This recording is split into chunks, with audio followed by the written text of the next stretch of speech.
या मालिकेच्या आजच्या भागात आपण पाहणार आहोत आदित्य पारूला रडतच सांगत असतो की तुझ्याशिवाय मी हे आयुष्य जगण्याचा विचारसुद्धा करू शकत नाही. पण त्याआधीच मारुती पारूकडून तिचा फोन काढून घेतो आणि तो आदित्यचं हे सगळं बोलणं ऐकतो. आणि मग तो रागातच आदित्यला सांगतो की आदित्य बाबा, आम्ही आमच्या वाटेने चाललो आहोत. आता पुन्हा तुम्ही आम्हाला थांबवण्याचा प्रयत्न करू नका. यापुढे पारूचा हा मोबाईल माझ्याकडेच राहील, त्यामुळे तुम्ही आम्हाला कॉन्टॅक्ट करायचा प्रयत्न करू नका. आणि मग तो सरळ कॉल कट करतो. त्यामुळे आदित्य घाबरतो. तर मारुती रागातच पारूकडे पाहत असतो. पण दुसरीकडे आदित्य मात्र म्हणत असतो की पारू, आता काही झालं ना तरी तुला माझ्याकडे परत यावंच लागेल. दुसरीकडे अहिल्या अस्वस्थपणे फेऱ्या मारत असते. तितक्यात श्रीकांत त्या ठिकाणी येतो. तर अहिल्या म्हणत असते की श्रीकांत, मला असं वाटत होतं की मी मारुतीला खूप चांगल्या प्रकारे ओळखते, पण आज त्याने जो काही निर्णय घेतला आहे ना, त्यावरून मला तर असं वाटते की आपण आत्तापर्यंत एकमेकांसाठी जे काही केलं ना, त्याची काहीच किंमत नाही आहे. अरे मारुती किती सहजपणे सगळं सोडून निघून गेला. त्याला खरंच आपल्याबद्दल, आपल्या कुटुंबाबद्दल काहीच वाटत नसेल का रे? आणि त्यावेळी श्रीकांत म्हणतो की अहिल्या, तू इतका त्रास नको करून घेऊ. पण अहिल्या म्हणते की नाही श्रीकांत, आपण माणसांवर विश्वास ठेवतो, त्यांना माया लावतो आणि हेच लोक त्यानंतर आपल्याला सोडून निघून जातात. मग आपण विश्वास ठेवायचा तरी कोणावर आणि कशासाठी? आणि मग त्यावेळी श्रीकांत म्हणतो की अहिल्या, तुला माहिती आहे ना, मारुतीचा आणि पारूचा या घरामध्ये जीव अडकला आहे. मला खात्री आहे काही झालं ना तरी ते लवकरच परत येतील. त्यामुळे तू काळजी नको करू. आणि त्यावर अहिल्या फक्त हो म्हणते. तर दुसरीकडे पारूला तिने आदित्यसोबत घालवलेले सगळे क्षण आठवत असतात. आणि ती त्याच आठवणींमध्ये असताना गणी तिला म्हणतो की तायडे, तुला आठवतंय का, आपण दोघेजण असेच एकदा गावी जाण्यासाठी निघालो होतो, पण तेव्हा आदित्य सर आले आणि त्यांनी आपल्याला थांबवलं. मला तर असं वाटतंय की आतासुद्धा ते नक्की येतील आणि आपल्याला पुन्हा बंगल्यावर घेऊन जातील. पण त्यावेळी मारुती चिडून म्हणतो की कशासाठी येतील ते? आणि मला सांग, आपण त्यांच्या इकडची नोकरी सोडली आहे ना, त्यामुळे आता आपला त्यांचा काही संबंध नाहीये. उगाच त्या मोठ्या लोकांचा विचार करत जाऊ नका. आणि त्यावेळी पारू म्हणते की अरे बा, तुला पण माहिती आहे ना, आदित्य सर आणि त्या घरातलं कोणीच असं नाहीये. त्यांनी खरंच आपल्यावर खूप प्रेम केलं आहे रे. पण मारुती रागातच म्हणतो की पारू, मी तुला आधीच सांगितलं होतं की ती मोठी लोकं आहेत, तू त्यांचा विचार करू नको. पण तू माझं ऐकलं नाही. आणि जर खरंच त्यांचं तुझ्यावर प्रेम असतं ना, तर त्यांनी त्यांच्या आणि तुझ्या नात्याबद्दल अहिल्या मॅडमला सांगितलं असतं, तुझा सगळ्यांसमोर स्वीकार केला असता. पण तसं काही घडलं का? नाही ना. त्यामुळे आता जे काही घडलं ना ते विसरून जा.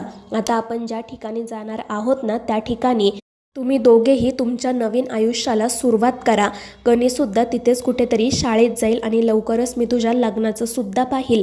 पण ते ऐकून पारू रागातच म्हणते की बा, मला तुझ्यासोबत राहायचं आहे म्हणून मी तुझ्यासोबत आले आहे. पण याचा अर्थ असा नाही की मी त्या घरी जोडलेली नाती तोडेल. त्यामुळे मी लग्न करणार नाही आहे. आणि पारूचं असं बोलणं ऐकून मारुती खूप चिडतो. पण त्याचवेळी नेमकी आदित्यची गाडी त्यांच्या रिक्षाच्या समोर येऊन थांबते. आणि ती गाडी पाहून गणी तर खूपच खुश होतो आणि पारूला म्हणू लागतो की बघ तायडे, आदित्य सर आले. आणि मग त्यानंतर आदित्य लगेच त्याच्या गाडीतून खाली उतरतो. तर मारुती, पारू आणि तो गणेशसुद्धा रिक्षातून खाली उतरतात. मारुती तर चिडूनच विचारत असतो की आदित्य साहेब, काय करताय तुम्ही इथे? तर आदित्य म्हणतो की मामा, तुम्ही ताबडतोब घरी चाला. पण मारुती म्हणतो की कशासाठी आम्ही घरी येऊ आणि कोणत्या हक्काने? आणि तुम्हाला माहिती आहे ना, आम्ही आता तुमच्या इकडची नोकरी सोडली आहे. मग तुम्ही आम्हाला कशासाठी घरी घेऊन जाणार आहात? तर आदित्य म्हणत असतो की मामा, मी तुमच्याकडे फक्त थोडा वेळ मागितला होता, पण तुम्ही मला तो काही दिला नाहीत. आणि तुम्हाला असं का वाटतं की मी पारूला फसवणार आहे? हो, माझं पारूवर किती प्रेम आहे याची तुम्हाला कल्पनाही नाही आहे. तिला फसवण्याचा विचार कधी माझ्या मनात सुद्धा येऊ शकत नाही. आणि त्यावेळी मारुती म्हणतो की जर खरंच हे असं असेल तर मग तुम्ही तुमच्या नात्याबद्दल अहिल्या मॅडमला का नाही सांगितलं? मी तुम्हाला 2 दिवसांचा वेळ दिला होता ना, मग काय झालं? तर आदित्य म्हणत असतो की मामा, मला आईला सगळं काही व्यवस्थित समजावून सांगायचं होतं, पण तुम्ही माझ्यावर विश्वास ठेवला नाही आणि सरळ ते घर सोडून इकडे निघून आलात. पण आता तुम्ही प्लीज परत चला, कारण आईने स्वतः तुम्हाला तिकडे बंगल्यावर बोलावलं आहे. आणि हे ऐकून या तिघांना तर धक्काच बसतो. मारुती म्हणत असतो की अहिल्या मॅडमने आता आम्हाला का बोलावलं आहे, मला खरं खरं सांगा, तुम्ही त्यांना न सांगताच इथे आलाय ना. आणि त्यावेळी आदित्य म्हणतो की मामा मी खोटं बोलत नाही आहे, मी आईला सगळं काही सांगून आलो आहे आणि हीच तुमची अट होती ना, तर मग तुमची ही अट मी पूर्ण केली आहे असं समजा. आणि आता आईनेच तुम्हाला बंगल्यावर बोलावलं आहे. आणि हे ऐकून हे सगळेच जण आश्चर्याने एकमेकांकडे पाहू लागतात.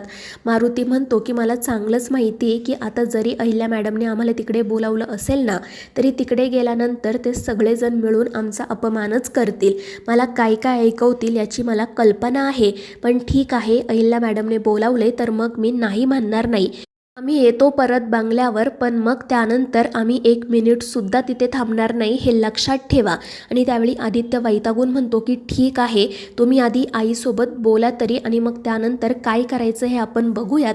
आणि मग तो पुन्हा त्यांना घेऊन किर्लोस्करांच्या बंगल्यावर येतो.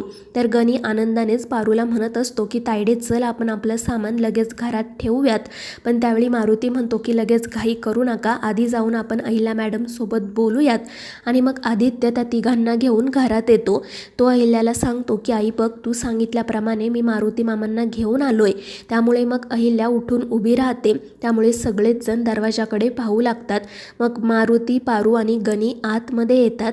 आणि मग अहिल्या रागातच मारुतीच्या समोर जाऊन उभी राहते. मारुती घाबरूनच खाली मान घालून उभा असतो. तर अहिल्या म्हणते की मारुती, मला तुझ्याकडून ही अपेक्षा नव्हती, ते मी तुला भाऊ मानते, मग तू असा का वागला. आणि त्यावेळी मारुती हात जोडून म्हणतो की अहिल्या मॅडम, मला माफ करा.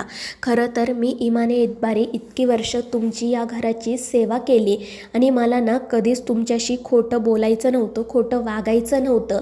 पण पारूने जे काही केलं ना, त्यामुळे मला तुम्हाला तोंड दाखवायची सुद्धा लाज वाटत होती. मला कळतच नव्हतं की मी तुमच्यासमोर कसा येऊ, आणि म्हणून मी हा इतका मोठा निर्णय घेतला.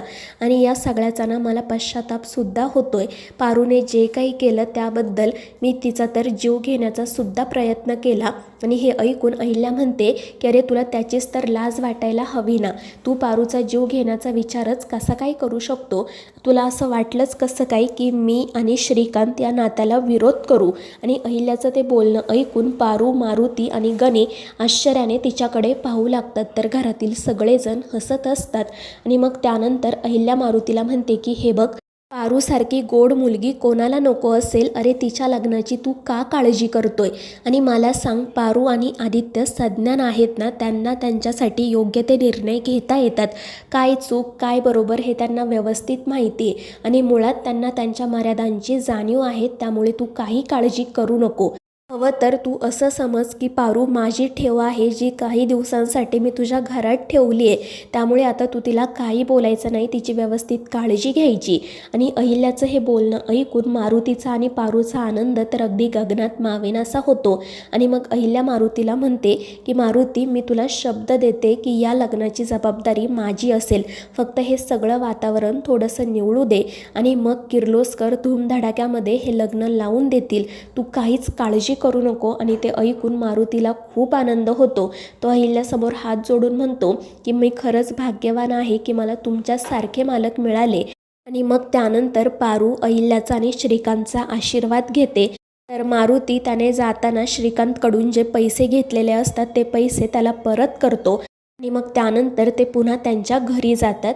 तर आदित्यही खुश असतो आणि तो हसतच प्रीतमकडे बघत असतो. दुसरीकडे दामिनी परितोषच्या खोलीत येते. ती त्याच्याशी बोलत असते, परंतु परितोषचं तिच्या बोलण्याकडे लक्षच नसतं. तो वेगळ्याच कोणत्या तरी विचारात असतो. तर दुसरीकडे प्रीतम धावतच आदित्यकडे येतो आणि त्याला म्हणू लागतो की ब्रो, फायनली आपला प्लॅन सक्सेसफुल झाला आणि आता आईने शब्द दिला आहे म्हटल्यावर हे लग्न नक्की होणार. आता तू अजिबात काळजी करू नको.